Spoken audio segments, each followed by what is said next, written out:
Sa isang marangyang ballroom sa gitna ng Maynila, kumikislap ang mga kristol na ilaw sa kisame habang ang mga kilalang tao sa lipunan ay nagkakasiyahan sa isang charity gala.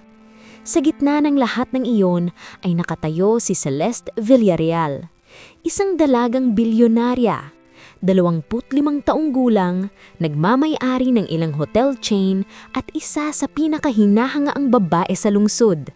Kapag pumapasok siya sa isang silid, halos lahat ng lalaki ay napapalingon. Ngunit ngayong gabi, hindi niya napapansin ang kahit sino dahil ang mga mata niya ay nakatuon lamang sa isang lalaki. Sa kabilang dulo ng ballroom ay nakatayo si Elio Navarro.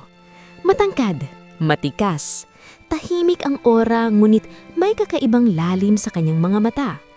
Isa siyang kilalang arkitekto na hinahangaan ng maraming tao. At ang lalaking iyon ang dahilan kung bakit bumibilis ang tibok ng puso ni Celeste. 3 taon na. 3 taon na siyang lihim na umiibig dito. Ngunit may isang problema. Hindi siya kailanman napapansin ni Elio. Humigop si Celeste ng champagne habang nakatingin sa lalaki. Tumatawa si Elio kasamang ilang kaibigan, ngunit hindi ito mukhang tunay na masaya. May lungkot sa kanyang mga mata. Isang lungkot na matagal nang alam ni Celeste kung saan nanggaling. Sa social media ni Elio, nakapost pa rin ang isang larawan. Alam yun ni Celeste. At sa sandaling makita niya ang larawan, tila may kumurot sa kanyang dibdib. Isang babae ang nasa larawan. Mahaba ang buhok, mapayapang ngiti, at may kakaibang ganda na tila hindi kailanman kumukupas. Si Mira Sandoval. Ang babaeng minahal ni Elio. Ang babaeng namatay, 2 taon na ang naalilipas sa isang aksidente sa bundok. Simula noon, tila tumigil na ang mundo ni Elio. At simula noon, hindi na rin niya binuksan ang tuso niya sa iba. Napabuntong hininga si Celeste. Bakit siya pa rin? Mahina niyang bulong sa sarili. Dahil kahit gaano siya kayaman, kahit gaano siya kaganda, may isang taong hindi niya kayang kalabanin, ang alaala ng isang patay na babae. Muling tumingin si Celeste sa larawan ni Mira. Tahimik siyang napaisip. Unti-unti niyang pinagmasdan ang bawat detalye ng mukha nito. Ang hugis ng mga mata, ang ilong, ang labi. At doon, may isang ideya ang biglang pumasok sa kanyang isip. Isang ideyang napakabaliw, napakadelikado, at maaaring magbago sa lahat. Muling tumingin si Celeste kay Elio sa kabilang dulo ng ballroom. Sa pagkakataong iyon, saglit na napalingon si Elio sa direksyon niya. Napahunto ang paghinga ni Celeste, ngunit sa loob lamang ng ilang segundo, lumingon muli ang lalaki at ipinagpatuloy ang pakikipag-usap sa kaibigan nito. Para bang wala lang siya roon, para bang hindi siya umiiral. Napangiti si Celeste. Ngunit may lungkot ang ngiting iyon. Kung hindi mo ako kayang makita, bulong niya. Muling niyang tinignan ang larawan ni Mira. Paano kung maging siya na lang ako? Sa sandaling iyon, hindi pa alam ni Celeste na ang ideyang iyon, ang ideyang baguhin ang sarili niyang mukha para sa pag-ibig, ang magiging simula ng isang kwento na puno ng lihim, sakit at pag-ibig na hindi niya inaasahan. At higit sa lahat, isang pag-ibig na magtuturo sa kanya na ang tunay na pagmamahal ay hindi nakikita sa mukha, kundi sa tunay na pagkatao. Hindi makatulog si Celeste Villarreal ng gabing iyon. Tahimik ang buong mansyon niya sa Tagaytay. Ang mga ilaw sa hardin ay kumikislap sa labas ng malawak na bintana ng kanyang kwarto, ngunit ang isip niya ay hindi mapakali. Nasa harap niya ang isang tableta. At sa screen nito ay nakabukasong larawan ng isang babae, si Mira Sandoval. Ilang oras na niya itong tinitigan, para bang sinusubukan niyang kabisaduhin ang bawat detalye ng mukha nito. Ang kurba ng kilay, ang hugis ng ilong, ang paraan ng pagngiti. Hindi niya maintindihan kung bakit ganoon na lamang ang epekto ng babaeng iyon kay Elio Navarro kahit wala na ito sa mundo. Napabuntong hininga si Celeste. Patay ka na, pero ikaw pa rin ang mahal niya. Mahina niyang sabi. May kirot sa dibdib niya. Hindi siya sanay na matalo. Lumaki siyang nakukuha ang lahat ng gusto niya. Pero sa unang pagkakataon sa buhay niya, may isang bagay na hindi niya mabili. Ang puso ng lalaking mahal niya. Muli niyang binalikan ang alaala ng charity gala kanina. Kung paano tumigil si Elio nang makita siya. Kung paano nagbago ang ekspresyon nito nang mapagtantong hindi siya si Mira. Ang sandaling iyon ay parang kutsilyong tumusok sa kanyang puso. Dahil alam niyang kung kamukha niya lamang ang babaeng iyon, baka kahit papaano ay napansin siya ni Elio. Tahimik na tumayo si Celeste at naglakad papunta sa malaking salamin sa kanyang kwarto. Pinagmasdan niya ang sarili. Maganda siya. Alam niya iyon. Maraming beses na niyang narinig mula sa ibang tao. Pero sa pagkakataong iyon, pakiramdam niya ay hindi sapat ang ganda niya. Dahan-dahan niyang inilapit ang tablet sa salamin. Inihambing niya ang mukha niya sa mukha ni Mira. Hindi sila magkamuka. Ngunit, hindi rin ganoon kalaki ang pagkikaiba. Kung kaunting pagbabago lang, bulong niya. Unti-unting sumibol ang isang ideya sa kanyang isip. Isang ideyang napakabaliw, napakadelikado, pero posible. Dahil isa siyang bilyonarya. At sa mundo ng mga mayayaman, may isang bagay na kayang baguhin ng pera. Ang mukha ng isang tao. Kinabukasan, lumipad si Celeste patungong South Korea. Walang nakakaalam sa pamilya niya. Walang nakakaalam sa mga kaibigan niya. Kahit ang personal assistant niya ay hindi niya isinama. Sa isang pribadong klinika sa Seoul, sinalubong siya ng isang kilalang cosmetic surgeon na kilala sa paggawa ng mga himala sa mukha ng mga artista at milyonaryo. Pinaupo siya ng doktor sa harap ng isang malaking screen. Lumabas doon ang larawan ni Mira. At ito ang gusto mong maging itsura? Tanong ng doktor. Hindi agad sumagot si Celeste. Muli niyang tinitigan ang mukha ng babaeng iyon. Ang babaeng kahit patay na ay may hawak pa rin sa puso ni Elio. Huminga siya ng malalim. Pagkatapos ay tumanggo. Oo. Tahimik ang doktor habang nagtatype sa computer. Mahirap ang operasyong ito. Hindi lang isa o dalawang procedure. Maraming operasyon ang kailangan. May posibilidad din na hindi mo makilala ang sarili mong pagkatapos. Saglit na natahimik ang silid. Kung ibang tao siguro ang nasa sitwasyon niya, baka umatras na. Pero hindi si Celeste. Dahil sa isip niya ay iisa lang ang larawan na umiikot. Ang mukha ni Elio Navarro, ang lalaking hindi kailanman tumingin sa kanya. Hanggang ngayon. Ngulit marahil, kapag nagising siya mula sa operasyong iyon, magiging iba na lahat.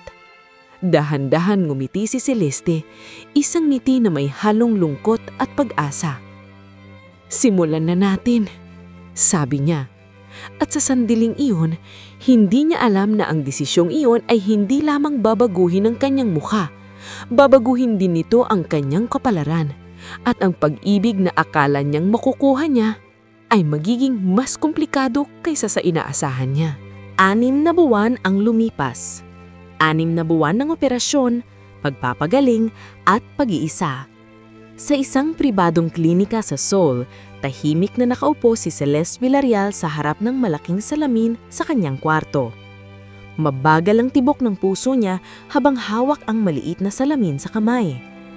Ito na ang araw na matagal niyang hinintay. Ang araw na makikita niya ang bagong mukha niya. Dahan-dahan siyang huminga. Handa ka na ba? Tanong ng doktor na nakatayo sa likod niya. Hindi agad sumagot si Celeste. Sa loob ng 6 na buwan, hindi niya pinayagang makita ang sarili. Bawat procedure ay sinusundan ng mahabang panahon ng pagpapagaling. Ngunit ngayon, tapos na ang lahat. Unti-unti niyang hinawakan ng benda sa kanyang mukha. Bahagyang nanginginig ang kanyang kamay. Hindi dahil sa sakit, kundi dahil sa kaba. Dahil alam niyang sa sandaling alisin niyang benda na iyon, maaaring hindi na niya makilala ang babaeng nasa salamin. Dahan-dahan niyang tinanggal ang huling benda. Tahimik ang buong silid. Ang doktor at 2 nurse ay nakatingin lamang sa kanya. Unti-unting itinaas ni Celeste ang kanyang ulo at tumingin sa salamin. At sa sandaling iyon, napahinto ang paghinga niya. Hindi siya ang babaeng nasa harap niya. Ang babaeng nakikita niya ay may mahaba at eleganteng hugis ng mukha. Ang mga mata nito ay malalim. Ang ilong ay mas pino. Ang mga labi ay may parehong kurba na matagal niyang tinitigan sa larawan. Ito na ang mukha na kabisado niya. Ang mukha ni Mira Sandoval. Napahawak si Celeste sa kanyang pisngi. Hindi siya makapaniwala. Para bang ibang tao ang kaharap niya. Successful ang operasyon, sabi ng doktor. Halos eksaktong replika. Hindi agad sumalita si Celeste. Hindi niya alam kung dapat ba siyang matuwa o matakot. Dahil ngayon, hindi na siya ang dating Celeste Villarreal. Ngunit sa loob ng kanyang dibdib, may isang dahilan kung bakit niya ginawa ang lahat ng ito. Isang lalaki, si Elio Navarro. Makaraan ng ilang araw, bumalik si Celeste sa Pilipinas. Tahimik siyang dumating sa kanilang mansyon. Kahit ang mga kasambahay ay hindi siya agad nakilala. "Miss, sino po kayo?" tanong ng matandang mayordoma. Ngumiti lamang si Celeste. "Si Celeste ito," sabi niya. Halos mapaatras ang mayordoma sa gulat.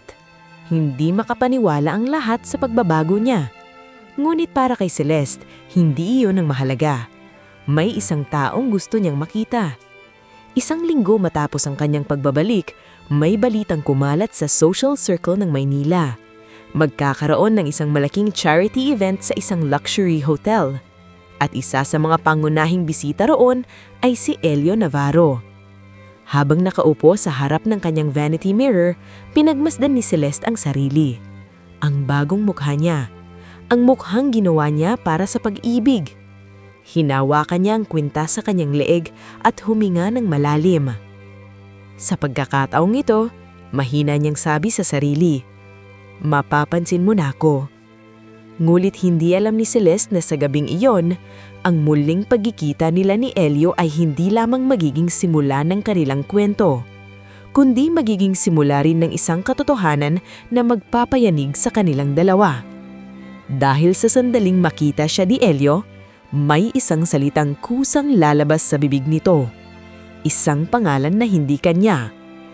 "Mira!" Maliwanag ang buong ballroom ng Regalia Grand Hotel. Kumikinang ang mga chandelier habang ang mga kilalang negosyante, artista at politiko ay nagtitipon para sa isang charity gala. Ang musika ng violin ay dahan-dahang pumungpuno sa hangin. Ngulit sa labas ng engrandeng pintuan ng ballroom, nakatayo si Celeste Villarreal. Mahigpit niyang hawak ang maliit na clutch bag sa kanyang kamay. Ito ang unang pagkakataon na haharap siya sa mundo gamit ang bago niyang mukha. Ang mukhang ginawa niya para sa isang tao lamang, si Elio Navarro. Huminga siya ng malalim bago pumasok sa loob. Pagbukas ng pintuan, agad siyang sinalubong ng liwanag na mga chandelier. Maraming ulo ang napalingon sa kanyang direksyon. May mga bulungan. Ang ganda niya. Sino siya? Parang pamilyar. Ngulit hindi iyon ang mahalaga kay Celeste. Ang mga mata niya ay agad na naghanap sa isang tao. At doon sa kabilang dulo ng ballroom, nakita niya siya. Nakatayo si Elio Navarro malapit sa isang malaking bintana. Nakasuot ito ng itim na tuxedo na lalong nagpapatingkad sa matikas nitong tindig. Tahimik itong nakikipag-usap sa isang kasamahan sa negosyo. Ngunit bago pa makapaghanda ang puso ni Celeste, napalingon si Elio at nagtagpo ang kanilang mga mata. Sa loob ng ilang segundo, tila huminto ang buong mundo. Nanlaki ang mga mata ni Elio. Namutla ito. Para bang may nakita itong hindi kapanipaniwala. Dahan-dahang tumayo ang lalaki mula sa kinauupuan nito. Hindi ito kumukurap habang nakatitig kay Celeste. 1, 2, 3 hakbang. Unti-unti itong lumapit. Habang papalapit si Elio, mas lalong bumibisa ang tibok ng puso ni Celeste. Ito na ang sandaling matagal niyang hinintay. Ang sandaling mapapansin siya ng lalaking mahal niya. Huminto si Elio sa harap niya. Halos isang braso lamang ang pagitan nila. Tinitigan siya ng lalaki mula ulo hanggang paa. Parang hindi makapaniwala sa nakikita. Bahagyang naninginig ang boses nito nang magsalita. "Mira?" Parang may sumaksak sa puso ni Celeste. Hindi iyon ang pangalang gusto niyang marinig. Ngunit iyon din ang dahilan kung bakit siya naroon. Bahagya siyang ngumiti. Hindi mahina niyang sagot. "Celeste." Hindi agad nakapagsalita si Elio. Parang sinusubukan nitong iproseso ang lahat. Imposible. Bulong nito. Patay na siya. Huminga ng malalim si Celeste. "Alam ko."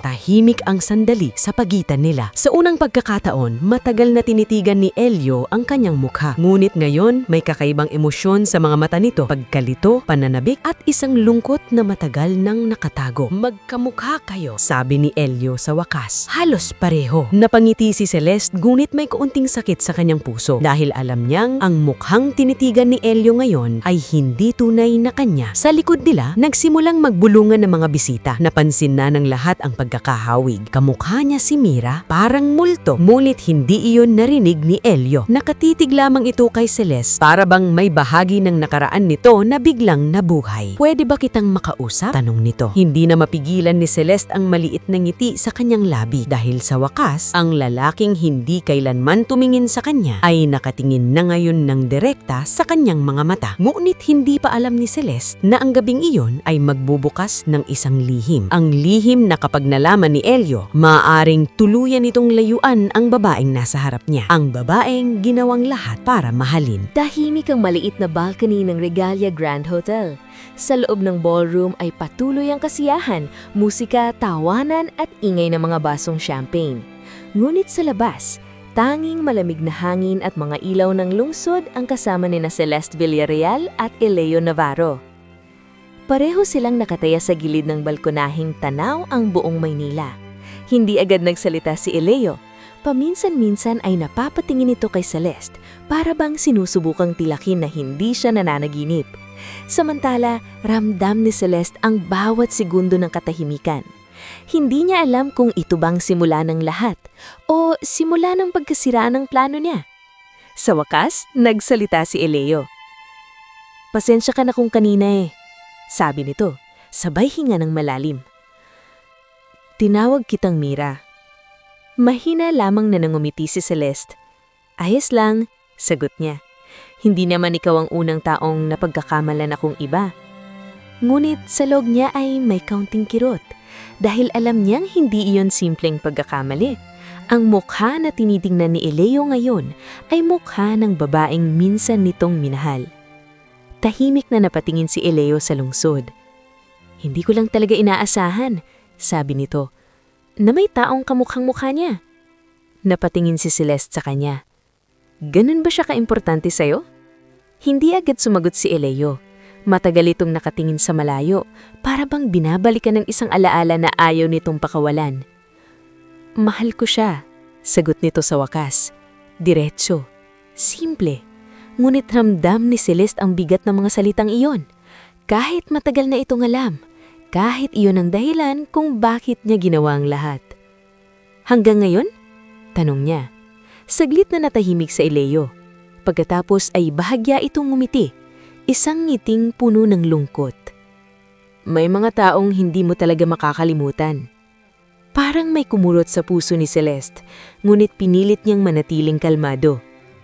"Pero wala na siya," sabi niya. Dahan-dahang napatingin si Eleo sa kanya. Sa pagkakataong iyon, hindi na siya mukhang naguguluhan. Mas seryoso ng mga mata nito. "Alam ko," sabi nito, "pero hindi ganun kadaling palitan ng isang tao." Tahimik na bumaba ang tingin ni Celeste. Sa loob ng ilang segundo ay hindi siya nakapagsalita dahil alam niyang tama si Eleo. Hindi madaling palitan ng isang tao. Kahit pa, baguhin mo ang mukha mo. Biglang nagsalita si Eleo muli. "Pero kakaiba ka." Napatingin si Celeste sa kanya. "Paano?" "Hindi ko alam," sagot ni Eleo. "Magkamukha kayo, pero hindi pareho." Napakunot ang noo ni Celeste. "Hindi pareho?" Umiling si Eleo. "Si Mira, tahimik siya, mahiyain. Pero ikaw, parang may tinatagong bagyo." Bahagyang natawa si Celeste. "Bagyo?" Ngumiti si Eleo sa unang pagkakataon mula nang magsimula ang kanilang pag-uusap. "Oo." At sa sandaling iyon, napapansin ni Celeste ang isang bagay. Hindi siya tinitignan ni Eleo na parang multo. Hindi rin tulad ng pagtingin nito sa larawan ni Mira. May kakaibang interes sa mga mata nito. Para bang may nais itong malaman tungkol sa kanya. "Celeste," sabi ni Eleo. "Oo? Pwede ba kitang makita ulit?" Bahagyang nanlaki ang mga mata ni Celeste. Hindi niya inaasahan ang tanong na iyon. 3 taon niyang hinintay ang sandaling ito at ngayon, kusang itong ibinibigay ng tadhana. Ngumiti siya. Siguro, sagot niya.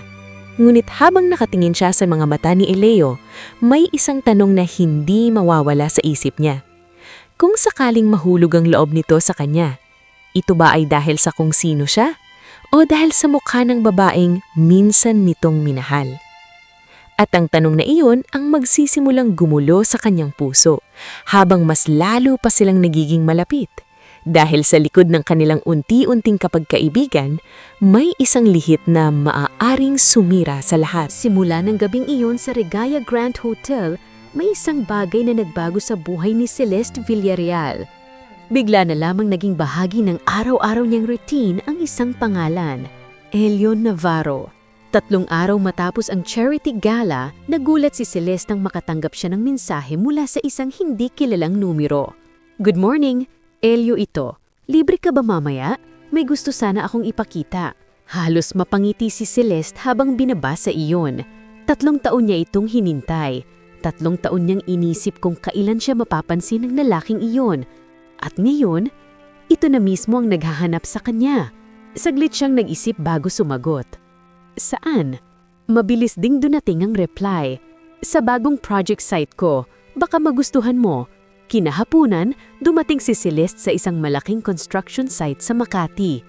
Ang gusali ay halos kalahati pa lamang ang natatapos, ngunit makikita na ang modernong disenyo nito. Habang naglalakad siya papasok sa site, napansin niya ang ilang manggagawa na napapatingin sa kanya. Hindi niya alam kung dahil iyon sa kanyang ganda o dahil sa mukhang kamukhang mukha ni Mira. Celeste, napalingon siya.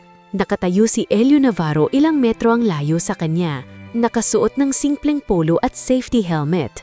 Sa unang pagkakataon, hindi ito mukhang seryosong businessman. Mas mukha itong normal na lalaki. Lumapit ito sa kanya at bahagyang ngumiti. Salamat at pumunta ka. Curious ako, sagot ni Celeste. Anong gusto mong ipakita? Tumanggo si Elio at itinuro ang malaking gusali, Future Cultural Center. Naglakad sila papunta sa loob. Habang naglalakad, ikinwento ni Elio ang bawat bahagi ng building, kung paano nito dinisenyo ang open spaces, kung paano papasok ang natural light sa loob. Tahimik lamang na nakikinig si Celeste, ngunit hindi dahil sa gusali, kundi dahil sa lalaking nasa tabi niya. May kakaibang ningning sa mga mata ni Elio kapag nagsasalita ito tungkol sa mga pangarap nito. At sa sandaling iyon, mas lalo siyang nahulog. Hindi dahil gwapo ito, hindi dahil matalino, kundi dahil sa kung paano ito mangarap. Alam mo, sabi ni Elio habang nakatingin sa gusali, si Mira, mahilig din sa architecture. Parang may malamig na hangin na dumaan sa dibdib ni Celeste. Muli na namang nabuhay ang pangalang iyon. Talaga? Pilit niyang tanong. Tumanggo si Elio. Madalas siyang pumunta sa mga project sites ko dati. Saglit itong natahimik. Kung buhay pa siya, siguro nandito rin siya ngayon. Hindi sumagot si Celeste. Hindi niya alam kung ano ang dapat niyang maramdaman. Selos? Sakit? O guilt? Dahil kung tutuusin, kung hindi siya nagparetoke, baka hindi siya naroroon ngayon. Bigla nagsalita si Elio. Pero kakaiba ka talaga. Napatingin si Celeste sa kanya. Bakit? Numiti si Elio. Pareho kayo ng muka, pero ibang pakiramdam kapag kasama kita.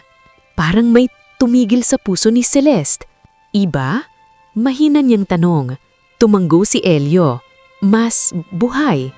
Hindi niya alam kung matutuwa ba siya o masasaktan. Dahil sa unang pagkakataon, may pakilamdam siyang hindi lamang siya nakikita ni Elio bilang kamukha ni Mira. Ngunit sa kabilang banda, ang dahilan kung bakit siya naroroon sa tabi nito ay dahil kamukha niya ang babaeng iyon. Habang nakatayo sila sa itaas ng gusali at tanaw ang buong lungsod, tahimik silang nagmasdan sa papalubog na araw. Pagkatapos ay bigla nagsalita si Elio. Celeste, tingin ko gusto kitang mas makilala. Bahagyang napangiti si Celeste, ngunit sa loob ng puso niya may isang lihim na tanong ang patuloy na bumababag sa kanya. Kung darating ang araw na malaman ni Elio ang katotohanan, mananatili pa rin itong nakatayo sa tabi niya? O tuluyang itong lalayo sa babaeng ginawang proyekto ang sarili para sa pag-ibig at hindi pa alam ni Celeste na may isang taong nakamasdan sila mula sa malayo. Isang babaeng kilala si Mira at alam na hindi siya ang totoong Mira. Tahimik ang rooftop ng gusaling ginagawa ni Elio Navarro. Ang araw ay papalubog na at ang langit ay kulay kahel at rosas habang nakatanaw sina Celeste at Elio sa buong lungsod ng Maynila. Ilang minuto na silang tahimik. Hindi iyon ang awkward na katahimikan, kundi ang uri ng katahimikan na komportable. Para bang natural lamang na magkasama sila. Alam mo, sabi ni Elio habang nakasandal sa railing, hindi ako madalas mag-imbita ng tao dito. Napatingin si Celeste sa kanya. Talaga? Tumanggo si Elio. Mas gusto kong mag-isa kapag nasa project site. Saglit itong tumingin sa kanya at bahagyang ngumiti. Pero iba kapag ikaw ang kasama. Bahagyang uminit ang pinsngi ni Celeste. Hindi niya alam kung paano sasagot. 3 taon niyang hinintay ang ganitong mga salita. Ngulit ngayon na naririnig na niya ito, may halong guilt ang saya na nararamdaman niya. Dahil sa bawat sandaling nagiging malapit sila ni Elio, mas lalo siyang natatakot na malaman nito ang katotohanan. Biglang nagsalita si Elio. Pwede ba kitang tanungin ng isang bagay? Sige. May kapatid ka ba? Napakunot ang noon ni Celeste. Wala. Bakit? Napakamot sa ulo si Elio. Wala lang. Tila kasi parang kilala na kita noon pa. Napangiti si Celeste.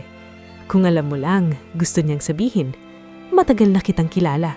Matagal na kitang minamahal.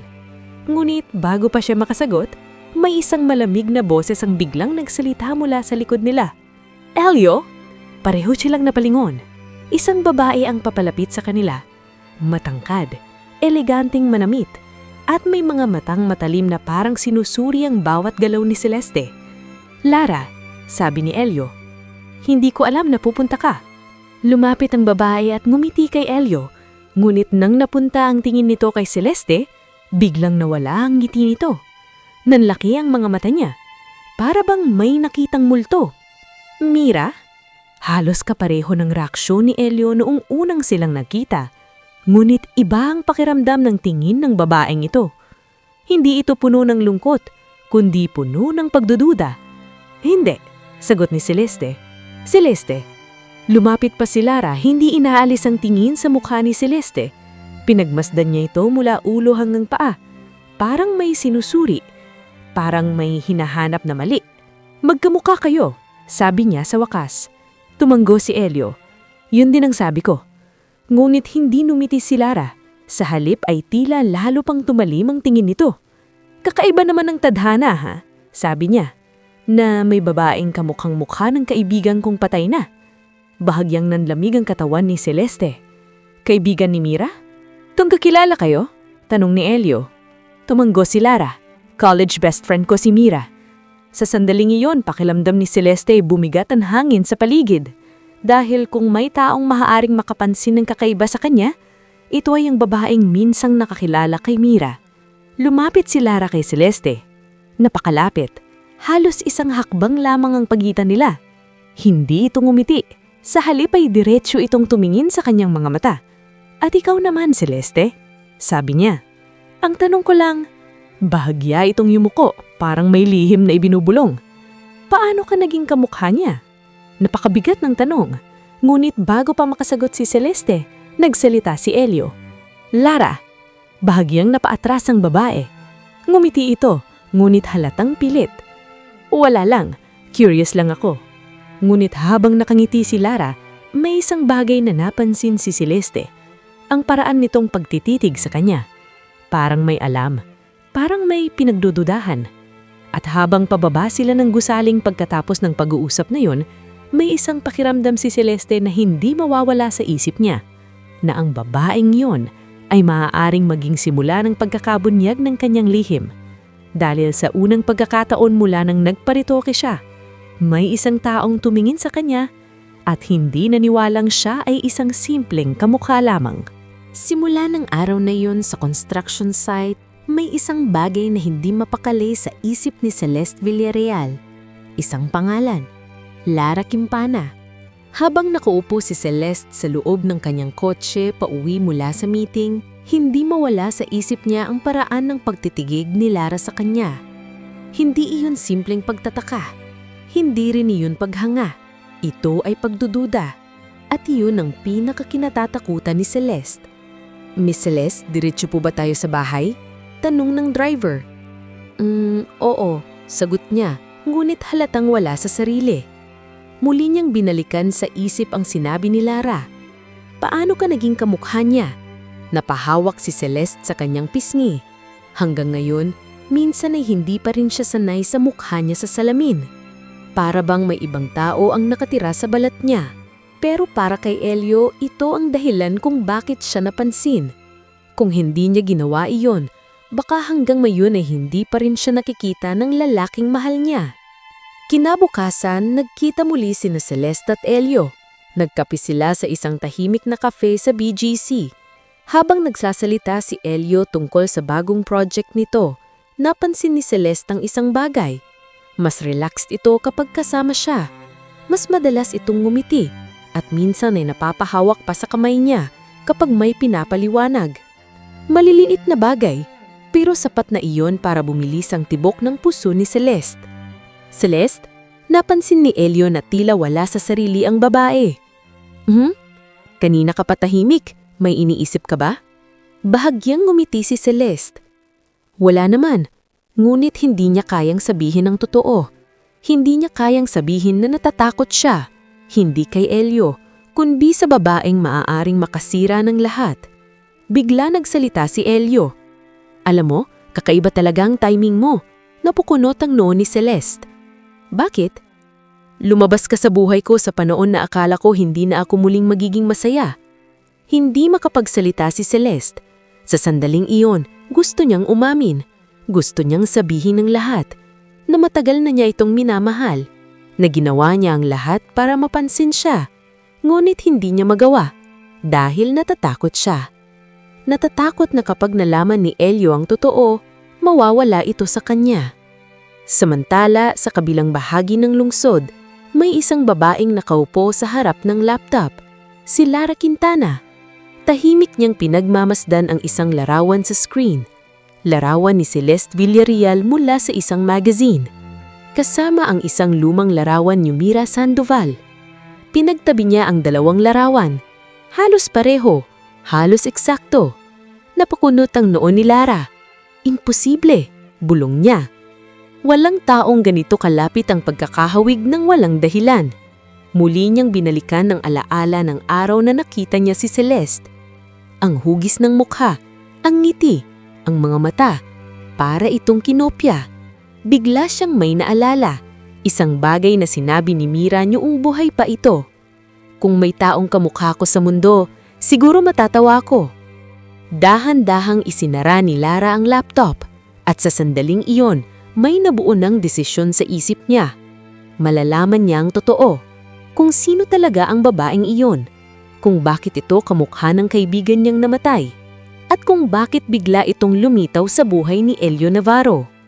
Samantala, walang kamalay-malay si Celeste na habang unti-unting lumalapit ang loob nila ni Elio, may isang taong nagsisimula ng humukay sa nakaraan niya. At kapag natuklasan ni Lara ang katotohanan, maaaring mawala kay Celeste ang lalaking ginawa niyang dahilan ng pinakamalaking desisyon sa buhay niya. Tahimik ang opisina ni Lara Quintana sa loob ng kanyang condominium sa Makati. Ang tanging liwanag sa silid ay nagmumula sa laptop na nasa harap niya. Sa screen nito ay dalawang larawan ng magkatabi. Ang isa ay lumang larawan ni Mira Sandoval. Ang isa naman ay larawan ni Celeste Villarreal mula sa isang society magazine. Halos hindi makita ang pagkakaiba.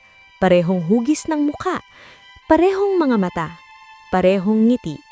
Napailing si Lara habang nakatitig sa screen. Hindi ito simpleng pagkakahawig, bulong niya.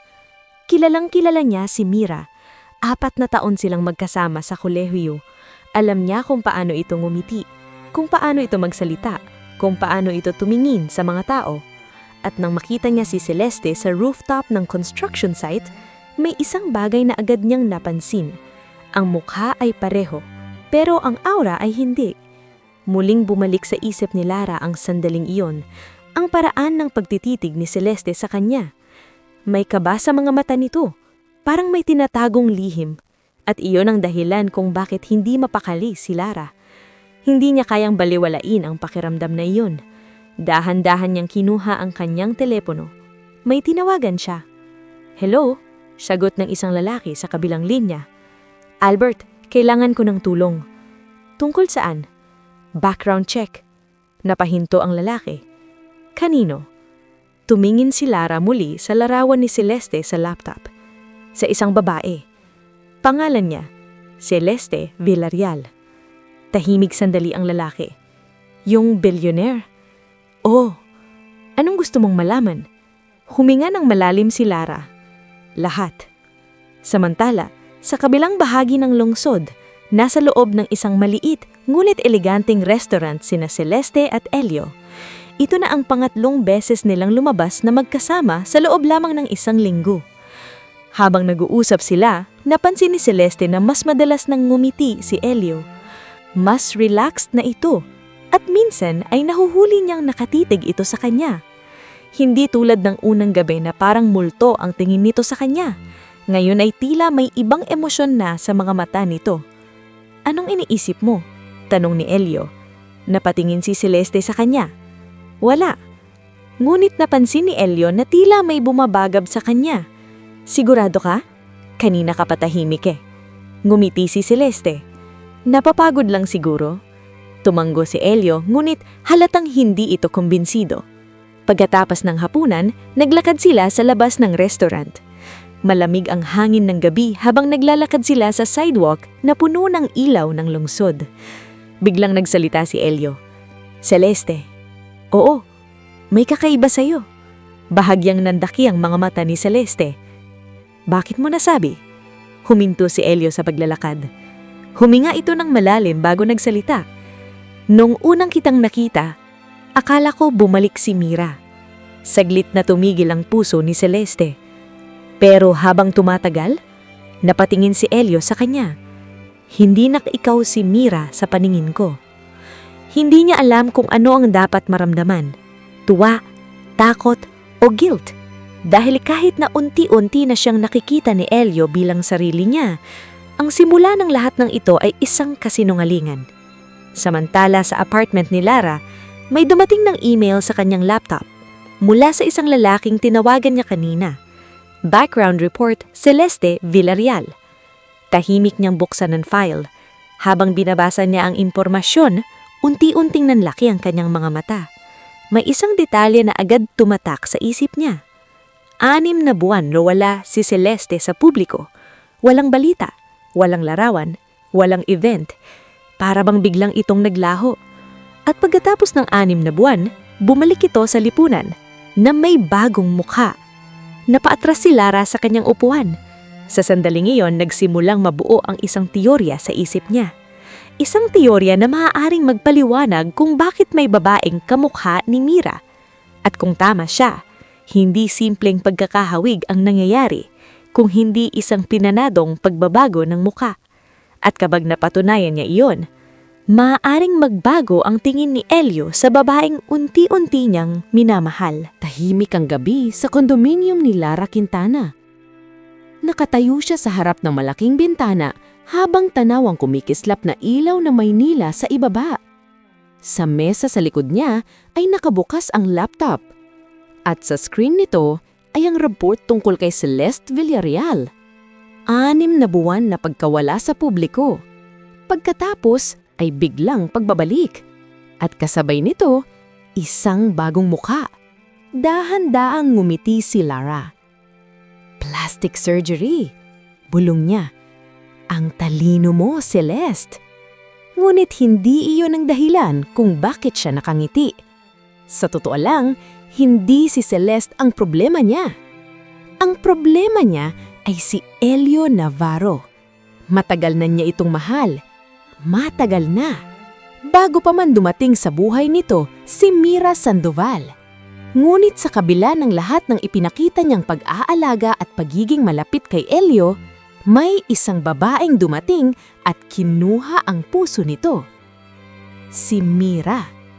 Isang simpleng babae, hindi mayaman, hindi sosyal, ngunit minahal ni Elio ng buong buo. Napahigpit ang hawak ni Lara sa baso ng alak. Hindi niya kailanman nakalimutan ang araw na iyon, ang araw na nagpunta silang tatlo sa isang hiking trip sa bundok. Masaya si Elio noon. Ngunit kinailangan nitong bumalik sa lungsod dahil sa isang emergency meeting. Naiwan sina Lara at Mira, dalawang babae, at isang lihim na galit na matagal nang kinikimkim ni Lara. Habang naglalakad sila sa gilid ng bundok, masayan nagkukwento si Mira tungkol sa mga pangarap niya kasama si Elio. Ang plano nilang magpakasal, ang bahay na gusto nilang itayo, ang pamilya na gusto nilang buuin. Habang nakikinig si Lara, unti-unting sumikip ang dibdib niya. Dahil bawat salitang sinasabi ni Mira ay parang kutsilyong tumutusok sa puso niya, hanggang sa huminto sila sa isang mataas na bangin. Napakaganda ng tanawin. Ang ulap ay tila nasa ilalim lamang nila. Lumapit si Mira sa gilid upang kunan ng larawan ang view. At sa sandaling iyon, may isang ideya ang pumasok sa isip ni Lara. Isang ideyang hindi niya inaasahang magagawa niya. "Ang swerte mo," sabi niya kay Mira. Napalingon ang babae at numiti. "Bakit?" "Dahil mahal ka ni Elio." Tahimik at sandali, at pagkatapos, isang mabilis na galaw, isang tulak, isang sigaw, at ang katawan ni Mira ay biglang nawala sa gilid ng bangin. Bumagsak sa malalim na bangin sa ibaba. Hindi na nila kailanman nakita ang katawan nito. Ang kaso ay itinuring na aksidente, at si Elio ay nalugmok sa matinding lungkot. Ngunit ngayon, may isang babae na kamukha ni Mira ang biglang lumitaw sa buhay nito. Si Celeste. Ngunit hindi alam ni Lara kung matatawa ba siya o maiinis.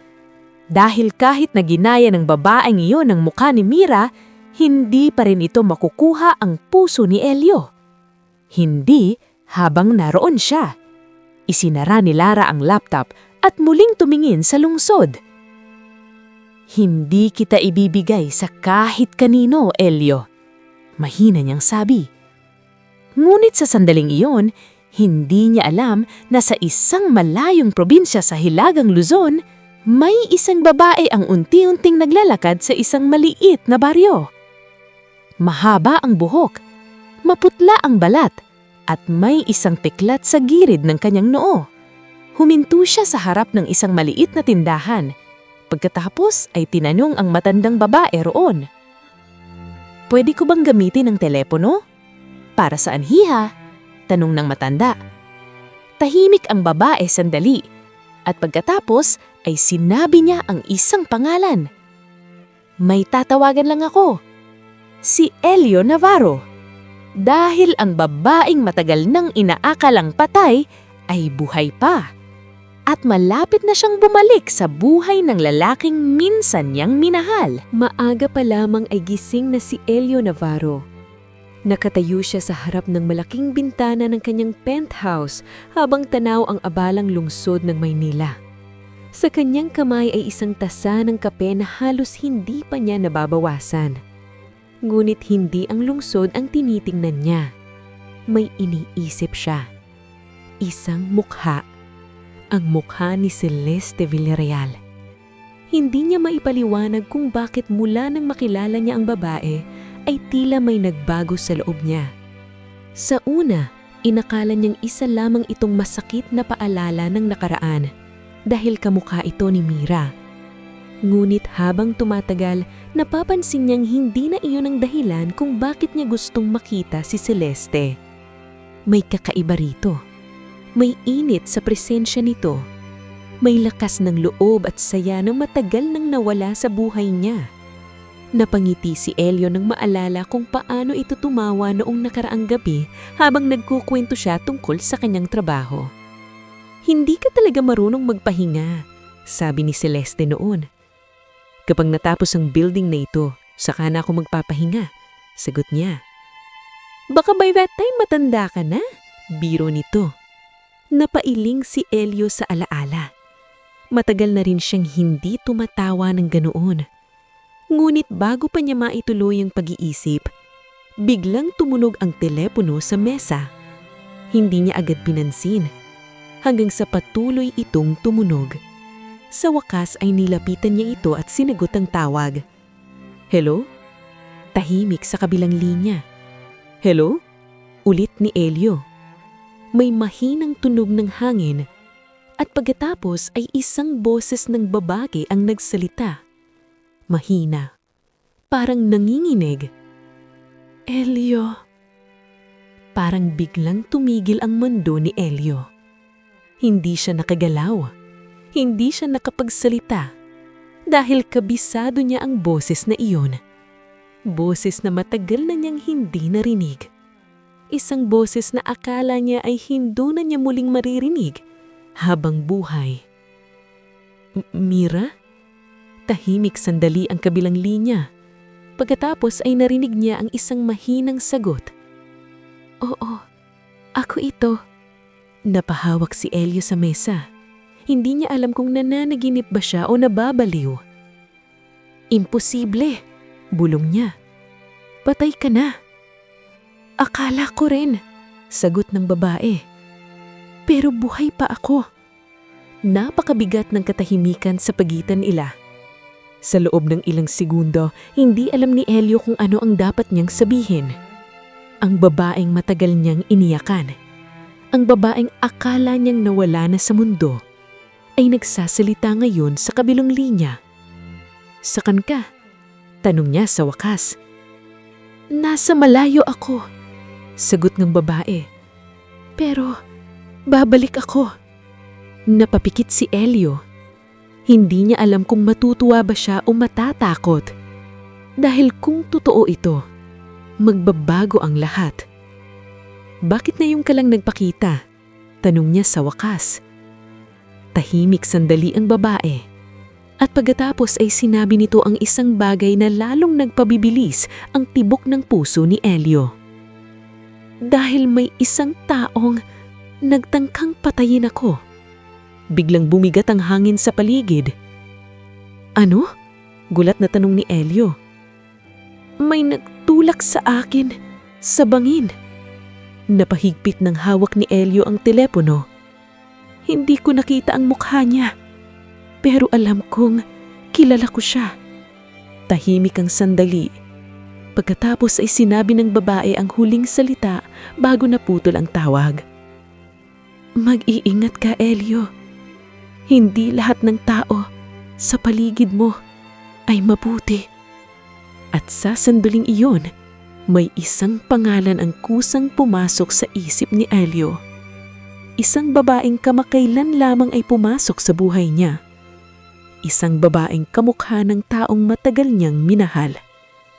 Si Celeste Villarreal.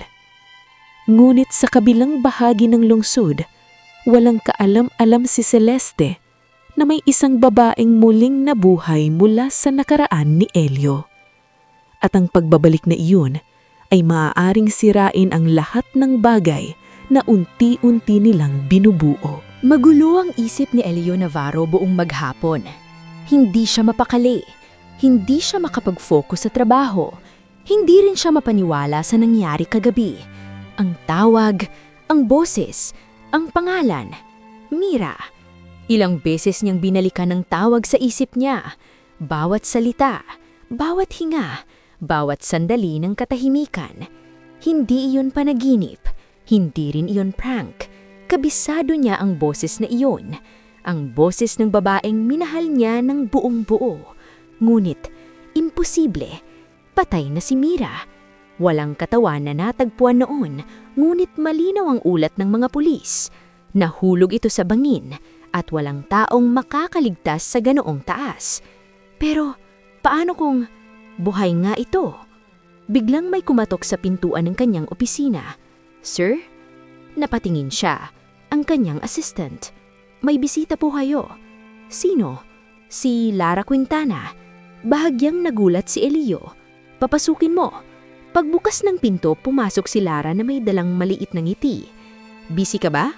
tanong nito. "Hindi masyado," sagot ni Elio. "May kailangan ka ba?"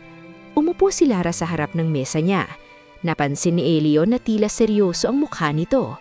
Parang may gustong sabihin. "May gusto akong itanong," sabi ni Lara. "Tungkol saan?" "Kay Celeste Villarreal." Biglang tumahimik ang silid. Napakunot ang noo ni Elio. "Bakit? Hindi ka ba nagtataka?" tanong ni Lara. "Sa alin?" "Sa kung paano siyang naging kamukhang-kamukha ni Mira." Tahimik sandali si Elio. "Coincidence yun," sagot niya. Ngulit hindi kumbinsido si Lara.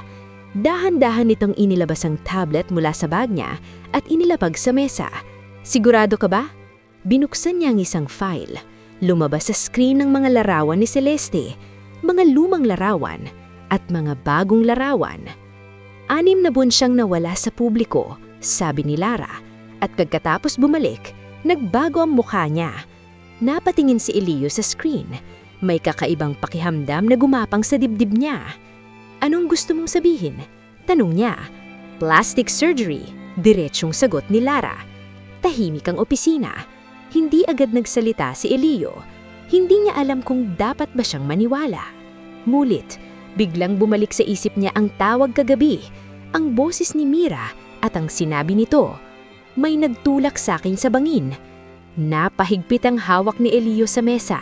Samantala, sa kabilang bahagi ng lungsod, nasa isang maliit na motel sa probinsya ang isang babae. Mahaba ang buhok, maputla ang balat, at may maliit na piklat sa gilid ng noo. Nakaupo siya sa kama habang hawak ang lumang cellphone. Ang pangalan sa screen nito ay Elio Navarro. Dahan-dahan siyang napangiti. "Malapit na," bulong niya.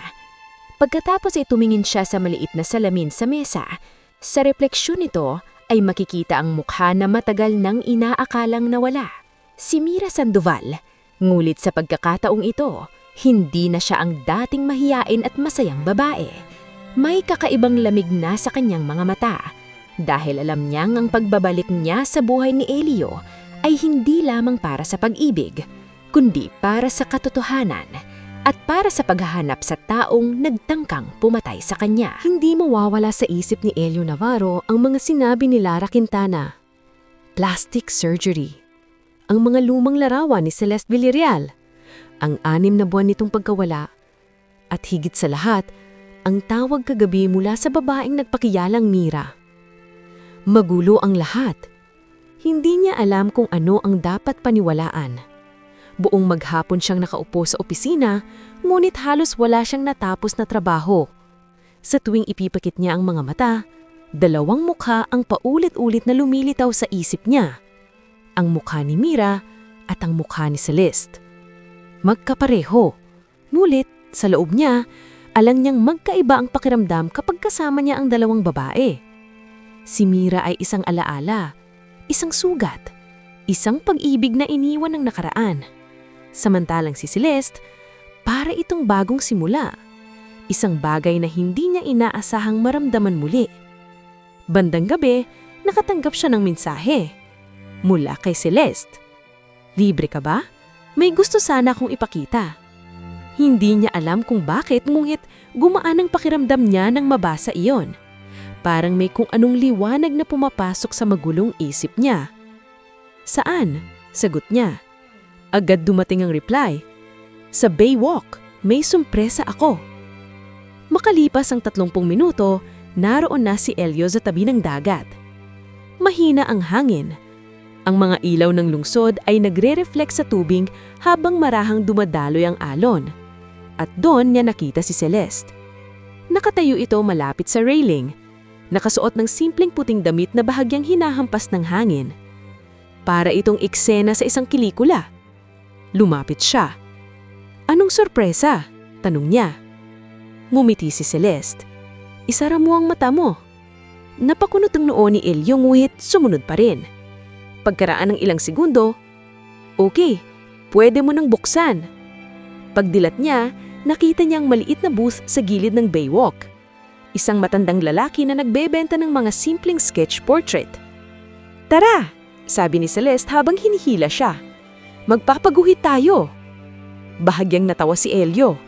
Hindi ko ginagawang mga ganito. Ngayon pa lang, sagat si Celeste. Umupo sila sa harap ng artist. Habang gumuguhit ang matanda, tahimik silang magkatabi. Ngunit may kakaibang saya sa sandaling iyon. Walang lungkot. Walang bigat ng nakaraan. Walang alaala ng pagkawala. Tanging simpleng sandali lamang. Pagkatapos ng ilang minuto, iniabot ng matanda ang drawing. Napangiti si Celeste. Ang galing! Tumingin si Elio sa sketch. Magkatabi sila sa larawan. Ngunit napansin niya ang isang bagay. Hindi mukhang si Mira ang babaeng nasa drawing, kundi si Celeste. Ang paraan ng pagguhit ng ngiti nito. Ang liwanag sa mga mata. Hindi iyon ang babaeng nawala sa nakaraan. Ito ay ang babaeng nasa harap niya ngayon. Napatingin si Celeste sa Elio. Tahimik itong nakangiti habang tinitignan ng drawing. At sa sandaling iyon, may isang bagay na malinaw na napagtanto si Elio. Unti-unti na siyang nahuhulog. Hindi kay Mira, kundi kay Celeste. Salamat, sabi niya. Napatingin si Celeste. Para saan? Sa pagpaparamdam na pwede pa palang maging masaya ulit. Bahagyang nagulat si Celeste sa sinabi niya, ngulit ngumiti siya. Hindi niya alam kung gaano kahalaga ang mga salitang iyon. Habang naglalakad sila sa Baywalk, hindi alam ni Celeste na sa kabilang bahagi ng lungsod, may isang babaeng kakarating lamang sa Maynila. Isang babaeng matagal nang inaakalang patay. Nakatayo siya sa labas ng isang maliit na terminal habang pinagmamasdan ng ilaw ng lungsod. Mahaba ang buhok at may maliit na piklat sa noo. Tahimik nang binulong ang isang pangalan. Elio. Dahil ang pagbabalik niya sa lungsod na ito ay hindi lamang para makita ang lalaking minsan niyang mahal, kundi para alamin kung sino ang nagtangkang patayin siya. At hindi pa ni Astris alam na malapit nang magbanggaan ng 3 puso. Ang babaeng nagbago ng mukha para sa pag-ibig, ang lalaking natututong magmahal muli, at ang babaeng bumalik mula sa kamatayan. Tahimik ang gabi sa kondominium ni Lara Quintana.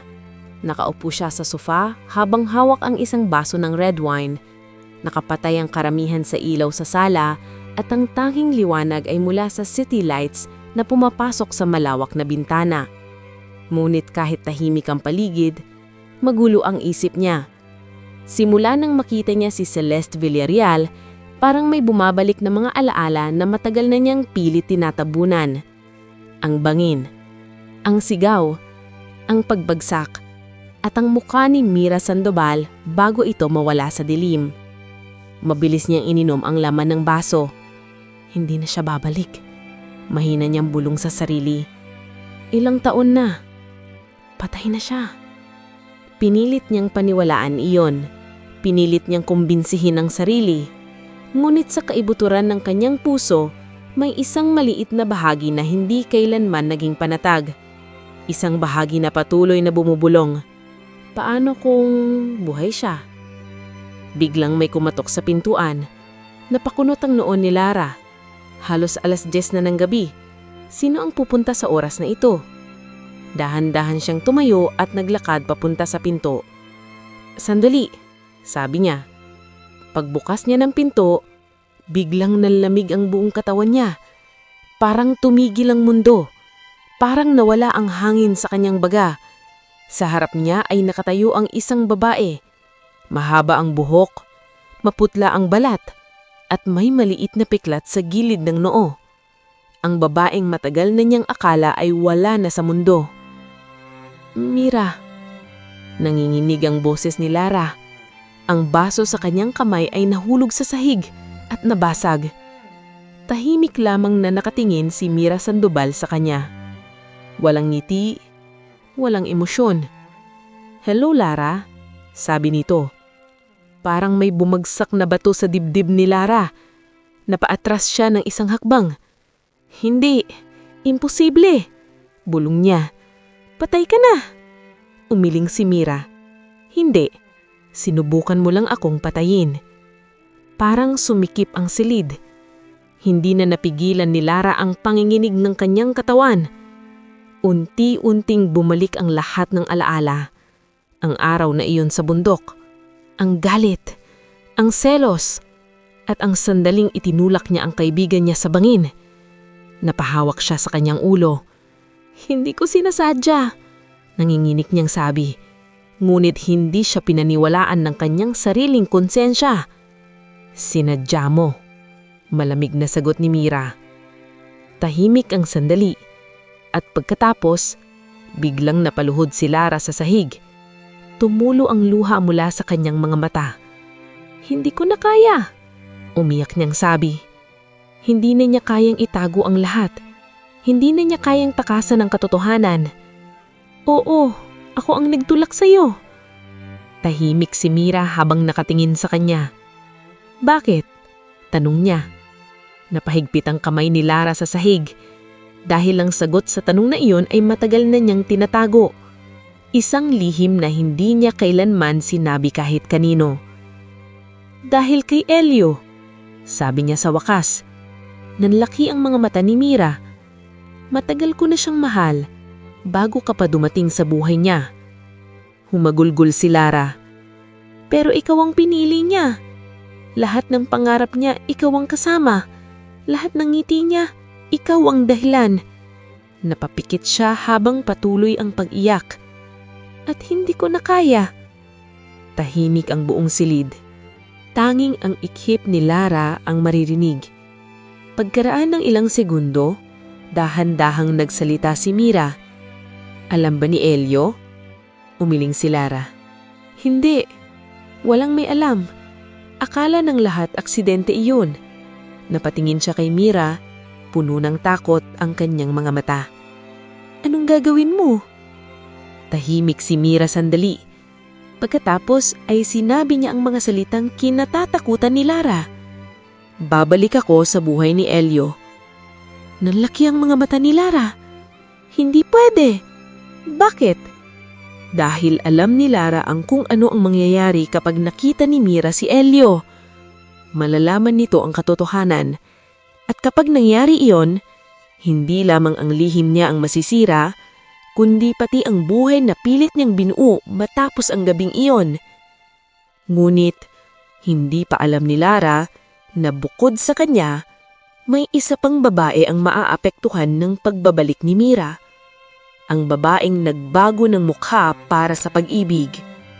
Si Celeste Villarreal. Hindi makapaniwala si Lara Quintana sa nangyayari. Nakaluhod pa rin siya sa sahig ng kanyang sala habang nanginginig ang buong katawan. Ang luha ay patuloy na bumabagsak mula sa kanyang mga mata. Sa harap niya ay nakatayo si Mira Sandoval. Ang babaeng matagal na niyang akala ay patay na. Ang babaeng siya mismo ang nagtangkang patayin. Tahimik lamang si Mira habang nakatingin sa kanya. Walang galit sa kanyang muka, ngunit may isang matinding lamig sa kanyang mga mata. "Bakit ngayon ka lang bumalik?" Mahina ngunit matigas na tanong ni Lara. Hindi agad sumagat si Mira. Dahan-dahan siyang pumasok sa loob ng kondo at isinara ang pinto. Pagkatapos ay tumingin siya sa paligid ng sala. Marangya, malinis, tahimik. Para bang walang anumang krimen na nangyari sa buhay ng babaeng nakatira roon. "Dahil ngayon ko lang nalaman ng totoo," sagot ni Mira sa wakas. Napatingin si Lara sa kanya. "Anong totoo? Tungkol sa'yo?" Nanlaki ang mga mata ni Lara. "Anong ibig mong sabihin?" Lumapit si Mira at tumigil ilang hakbang mula sa kanya. "Akala ko noon aksidente lang," sabi niya. "Akala ko nadulas lang ako. Pero habang nagpapagaling ako sa probinsya, paulit-ulit kong naaalala ang huling sandali bago ako nahulog." Tahimik ang silid. "Ang boses mo, ang tulak mo." Napapikit si Lara dahil alam niyang hindi na niya kayang itanggi iyon. "Hindi ko na kayang itago," mahina niyang sabi. Muli siyang napaiyak. "Oo, ako ang gumawa noon." Tahimik si Mira. Ngunit sa pagkakataong ito, wala na siyang sorpresa sa muka. Alam na niya, matagal na niyang naramdaman. "Dahil kay Elio," dagdag ni Lara.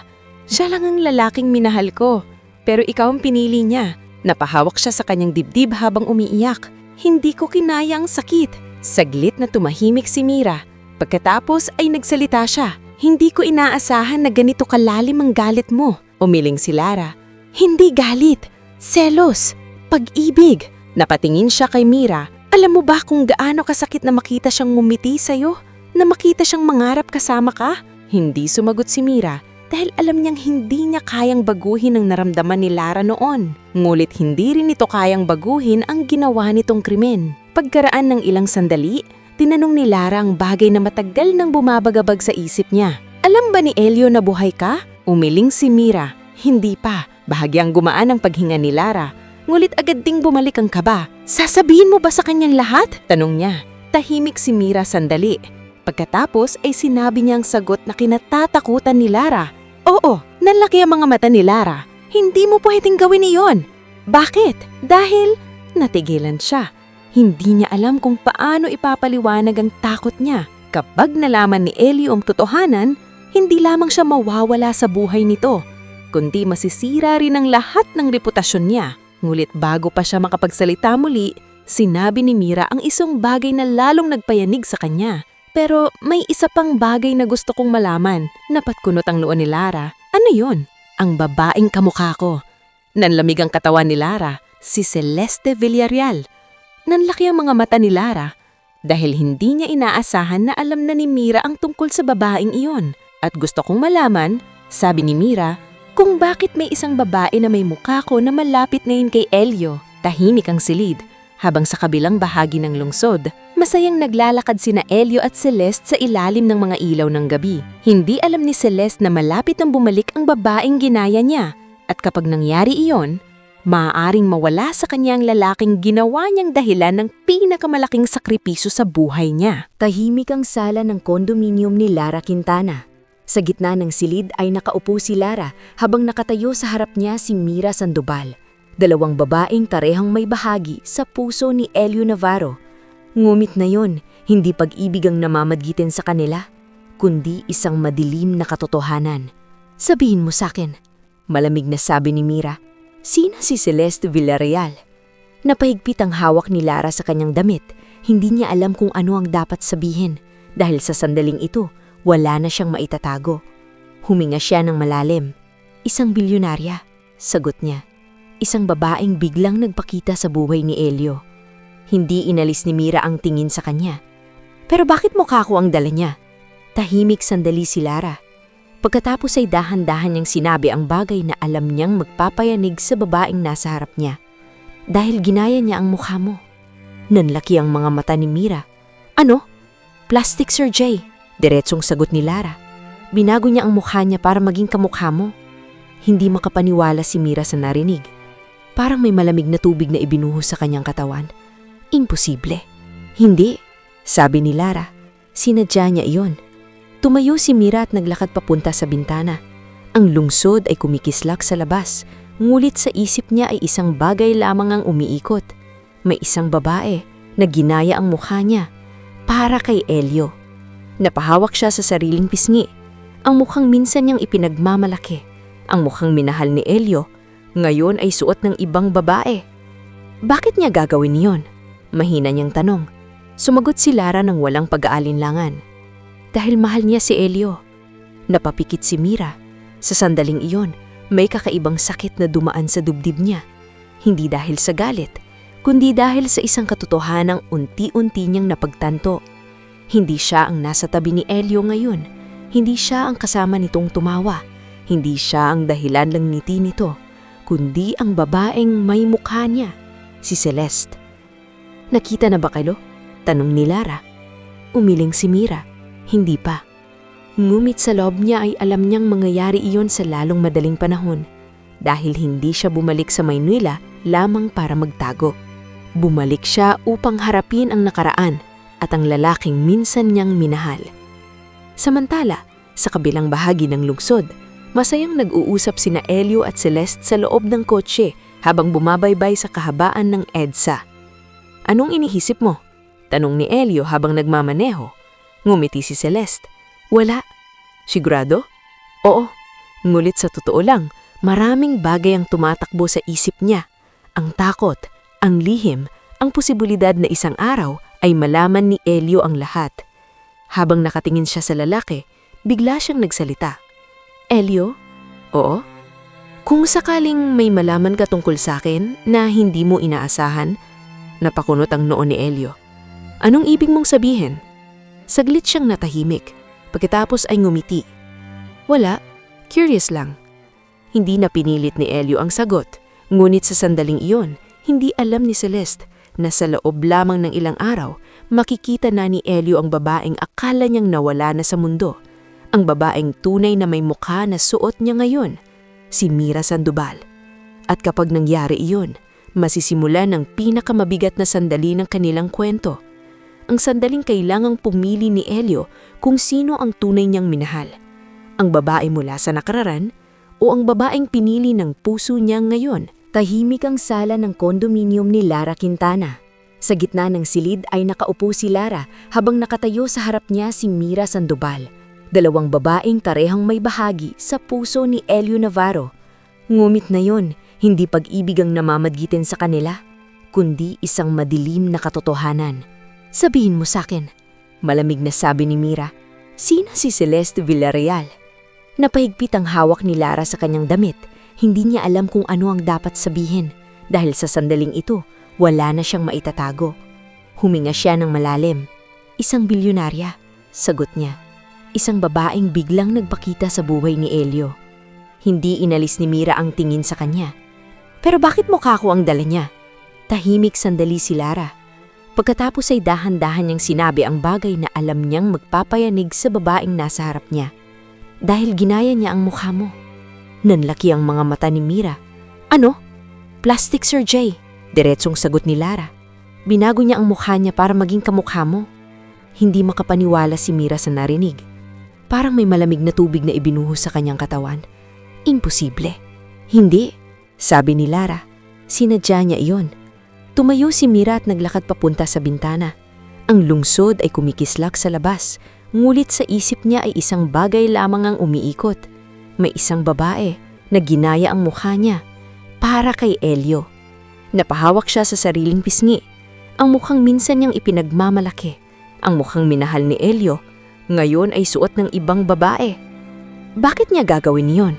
Mahina niyang tanong. Sumagot si Lara ng walang pag-aalinlangan. Dahil mahal niya si Elio. Napapikit si Mira. Sa sandaling iyon, may kakaibang sakit na dumaan sa dibdib niya. Hindi dahil sa galit, kundi dahil sa isang katotohanang unti-unti niyang napagtanto. Hindi siya ang nasa tabi ni Elio ngayon. Hindi siya ang kasama nitong tumawa. Hindi siya ang dahilan ng ngiti nito, kundi ang babaeng may mukha niya, si Celeste. Nakita na ba kayo? Tanong ni Lara. Umiling si Mira. Hindi pa.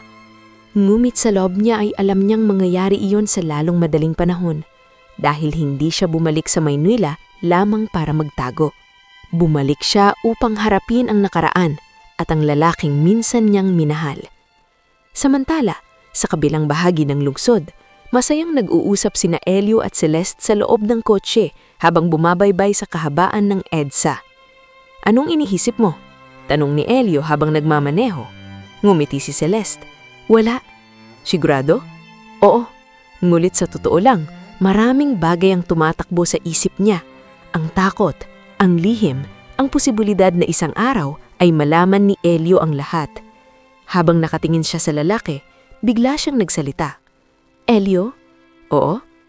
Kung sakaling may malaman ka tungkol sa akin na hindi mo inaasahan, napakunot ang noo ni Elio. Anong ibig mong sabihin? Saglit siyang natahimik. Pagkatapos ay ngumiti. Wala, curious lang. Hindi na pinilit ni Elio ang sagot, ngunit sa sandaling iyon, hindi alam ni Celeste na sa loob lamang ng ilang araw, makikita na ni Elio ang babaeng akala niyang nawala na sa mundo. Ang babaeng tunay na may mukha na suot niya ngayon, si Mira Sandoval. At kapag nangyari iyon, masisimulan ang pinakamabigat na sandali ng kanilang kwento. Ang sandaling kailangang pumili ni Elio kung sino ang tunay niyang minahal. Ang babae mula sa nakaraan o ang babaeng pinili ng puso niya ngayon. Maagang dumating si Elio Navarro sa opisina niya kanabukasan. Hindi siya mapakali. May kung anong pakilamdam sa dibdib niya na hindi niya maipaliwanag. Parang may mangyayaring malaking pagbabago sa buhay niya. Habang nakaupo siya sa mesa at sinusubukang magbasa ng mga dokumento, biglang pumasok ang kanyang assistant. Sir?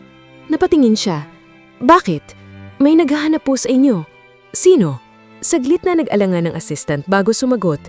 Hindi niya po sinabing pangalan niya, pero sabi niya, kilala niyo raw siya. Napakunot ang noo ni Elio. Papasukin mo. Pagkalipas ng ilang segundo, bumukas ang pinto ng opisina at sa sandaling iyon, tumigil ang mundo ni Elio. Parang nawala ang hangin sa kanyang baga, parang tumigil ang tibok ng puso niya. Sa pintuan ay nakatayong babaeng matagal na niyang iniyakan, ang babaeng akala niyang hindi na niya muling makikita. Mahaba ang buhok, may maliit na piklat sa noo at ang mga matang hindi niya kailanman makakalimutan. Mira? Mahina niyang binigkas ang pangalan. Hindi siya makagalaw, hindi siya makapaniwala. Ngulit ang babae ay ngumiti ng bahagya. Hello, Elio. Dahan-dahan siyang tumayo mula sa kanyang upuan, parang naglalakad sa panaginip. Lumapit siya papunta kay Mira. Halos ilang hakbang na lamang ang pagitan nila at pagkatapos ay hingawakan niya ang braso nito. Mainit. Totoo. Hindi multo. Hindi panaginip. Buhay ka. Bulong niya. Tumanggo si Mira. Oo. Hindi na napigilan ni Elio ang sarili. Mahigpit niya itong niyakap. Sa sandaling iyon, bumalik ang lahat ng alaala sa kanya. Ang mga araw na magkasama sila. Ang mga pangalap nila, ang pag-ibig na akala niyang nawala na habang buhay. Ngulit habang yakap siya ni Elio, tahimik lamang si Mira dahil alam niyang ang lahat ay hindi na tulad ng dati. Makalipas ang ilang sandali, kumalas si Elio. Paano nangyari ito? Tanong niya. Akala ko, napatay na ako. Sagot ni Mira. Tumanggo si Elio. May nagtulak sa akin sa bangin. Biglang nanlaki ang mga mata ni Elio. Ano? Tahimik sandali si Mira. Pagkatapos ay sinabi niyang bagay na magpapabago sa lahat. Si Lara Quintana. Parang may sumabog sa isip ni Elio. Imposible. Umamin siya. Sabi ni Mira. Hindi makapaniwala si Elio. Dahil si Lara ay isa sa mga taong pinaniniwalaan niyang kaibigan. Bakit niya gagawin iyon? Tanong niya. Tungkol sa'yo. Tahimik ang silid. Matagal ka na niyang mahal. Napahawak si Elio sa mesa. Hindi niya alam kung ano ang dapat niyang maramdaman. Galit, pagkagulat, o sakit. Ngulit hindi pa tapos ang mga sorpresa. May isa pang bagay na kailangan mong malaman. Sabi ni Mira. Napatingin si Elio sa kanya. Ano yun? Huminga ng malalim si Mira. Tungkol sa babaeng kasama mo ngayon. Nanlaki ang mga mata ni Elio. Si Celeste? Tumanggo si Mira. Tungkol sa mukha niya. Napakunot ang noo ni Elio. Anong ibig mong sabihin? Saglit na tumahimik si Mira. Pagkatapos ay sinabi niya ang katotohanang maaaring sumira sa lahat. Ang mukha niya ay mukha ko. Tahimik ang buong opisina at sa sandaling iyon, hindi alam ni Elio kung paano haharapin ang dalawang babae sa buhay niya. Ang babaeng bumalik mula sa nakaraan at ang babaeng minamahal niya ngayon. Dahil sa susunod na mangyayari, kailangan niyang pumili kung sino ang tunay na laman ng kanyang puso. Tahimik ang opisina ni Elio Navarro. Matapos sabihin ni Mira Sandoval ang katotohanan, tila huminto ang oras sa loob ng silid. Nakatayo si Elio malapit sa mesa, habang nakatingin kay Mira. Hindi niya alam kung anong dapat niyang maramdaman. Sa loob lamang ng ilang minuto, nalantad ang dalawang katotohanan na kayang magbago ng buhay niya. Buhay si Mira. At ang babaeng unti-unti niyang minamahal ay may mukha ni Mira. Hindi ko maintindihan, bulong ni Elio. Habang hinahawakan ng kanyang noo, bakit niya gagawin iyon? Tahimik si Mira sandali. Pagkatapos ay nagsalita siya. Dahil mahal ka niya. Napatingin si Elio. Sigurado ka? Tumanggo si Mira. Yun ang sinabi ni Lara. Naginayi ni Celeste ang mukha ko para mapansin mo. Napahigpit ang hawak ni Elio sa gilid ang mesa. Sa loob ng ilang linggo na kasama niya si Celeste, may mga sandali na napansin niyang parang may tinatago ito. May mga tanong na hindi nito sinasagot. May mga pagkakataon na tila natatakot itong may malaman siya. Ngunit hindi niya kailanman inisip ang ganitong dahilan. Nasaan siya ngayon? Tanong ni Mira. Si Celeste? Tumanggo si Elio. Hindi ko alam. Tahimik ang sandali. Pagkatapos ay nagsalita si Mira muli. Elio? Oo?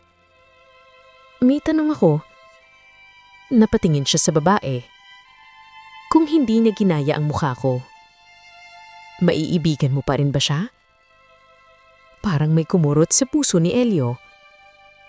Hindi siya agad nakasagot. Dahil sa tanong na iyon, napilitan siyang maging tapat sa sarili. Muling bumalik sa isip niya ang mga sandaling kasama niya si Celeste. Ang pagtawa nito, ang paraan nitong mangarap, ang lakas ng loob nito, at ang pakiramdam na matagal nang hindi naramdaman. Isang pakiramdam na hindi galing sa alaala, kundi sa kasalukuyan. Hindi ko alam. Sagot niya sa wakas. Ngunit may isang bagay siyang alam. Ang nararamdaman niya ngayon para kay Celeste ay totoo. Samantala sa kabilang bahagi ng lungsod, nasa loob ng kanyang mansyon si Celeste Villarreal.